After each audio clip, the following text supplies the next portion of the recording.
Hi, ഇതിപ്പോൾ നമ്മൾ വരച്ചുകൊണ്ടിരിക്കുന്ന ഒരു മ്യൂറൽ പെയിന്റിംഗ് ആണ്. ഇതുപോലെ നിങ്ങൾക്കും വരയ്ക്കണോ? അതിനുള്ള സ്കെച്ചുകൾ നമ്മുടെ കയ്യിൽ റെഡിയാണ്. വാ, നമുക്ക് കണ്ടിട്ട് വരാം. ഹായ് നമസ്കാരം. നമ്മുടെ പുതിയൊരു ശ്രീകൃഷ്ണൻ്റെ പെയിൻറ്റിങ്ങും അതുപോലെ തന്നെ അതിൻ്റെ സ്കെച്ചും വന്നിട്ടുണ്ട്.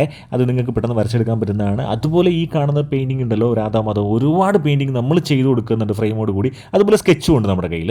ഇനി നിങ്ങൾ കാണാൻ പോകുന്നതാണ് കർണാടകയിലേക്ക് നമ്മളിപ്പോൾ ചെയ്തു കൊടുത്ത ശിവപാർവതി ചിത്രം. ഇതിൻ്റെ സ്കെച്ച് നമ്മുടെ കയ്യിൽ അവൈലബിൾ ആണ്. ഇനി നിങ്ങൾ കാണാൻ പോകുന്നതാണ് സരസ്വതി ദേവിയുടെ ചിത്രം. ഇതെല്ലാം നമ്മൾ വീടുകളിലേക്ക് നമ്മൾ ചെയ്തു കൊടുത്ത പെയിൻറ്റിംഗ് ആണ്.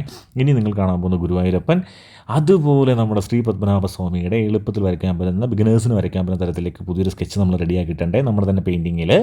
ഇനി നിങ്ങൾ കാണാൻ പോകുന്നതാണ് നമ്മുടെ സ്ഥിരമായിട്ടുള്ള രാധാമാധവം ഭയങ്കര ഈസി ആയിട്ട് വരയ്ക്കാൻ പറ്റുന്ന ഒരു പെയിൻറ്റിംഗ് ആണ്. അതുപോലെ കഥകളി. ഇനി നിങ്ങൾ കാണാൻ പോകുന്നത് ചെറിയ ഗണപതിയാണ്. ചെറിയ സൈസിലുള്ള അഫോർഡബിൾ ആയിട്ടുള്ള റേറ്റിലാണ് അന്നപൂർണേശ്വരി. ഇനിയുള്ള കാര്യം നിങ്ങൾ ശ്രദ്ധിച്ച് കേൾക്കണേ. അനേകം പേര് നമ്മുടെ കയ്യിൽ നിന്ന് സ്കെച്ചുകൾ വാങ്ങുന്നതിൻ്റെ പ്രധാന കാരണം എന്ന് അറിയോ, ബിഗിനേഴ്സായിട്ട് പ്രായമുള്ള ആൾക്കാർ, കുട്ടികൾ. എന്തുകൊണ്ടെന്ന് വെച്ചാൽ നമ്മൾ നിരന്തരമായി പെയിൻറ്റ് ചെയ്യുന്ന ആൾക്കാരായതുകൊണ്ടും നമ്മുടെ തന്നെ സ്കെച്ച് ആയതുകൊണ്ടും, അല്ലെങ്കിൽ അവരൊരു വരയ്ക്കുമ്പോൾ അവർക്ക് തെറ്റുകൾ തീർത്തു കൊടുക്കാൻ പറ്റുന്നതുകൊണ്ടാണ്. നിങ്ങൾ ഈ കാണുന്ന കളേഴ്സൊക്കെ തന്നെ അവരുടെ ആവശ്യപ്രകാരം ബ്രഷുകളൊക്കെ വാങ്ങി നമ്മൾ അയച്ചു കൊടുക്കാറുണ്ട്. ഈ കാണുന്ന അക്രിലിക് ടൈപ്പ് കളേഴ്സ് തന്നെ വാങ്ങി ഉപയോഗിക്കുക. ചെറിയ ബോട്ടിൽ കളർ നിങ്ങൾ വാങ്ങി ഉപയോഗിക്കരുത്. ക്വാളിറ്റി ഉണ്ടാവില്ല, ഡെപ്തും ഉണ്ടാവില്ല. അങ്ങനെ പുതിയ സ്കെച്ചുകൾ ആവശ്യമുള്ളവർ ഉടനെ തന്നെ കോൺടാക്ട് ചെയ്തോളൂ. ഒരുപാട് സന്തോഷം, ഒരുപാട് സ്നേഹം. ഞങ്ങളെ ചേർത്ത് പിടിച്ച് നിങ്ങളോട് സ്നേഹം. താങ്ക്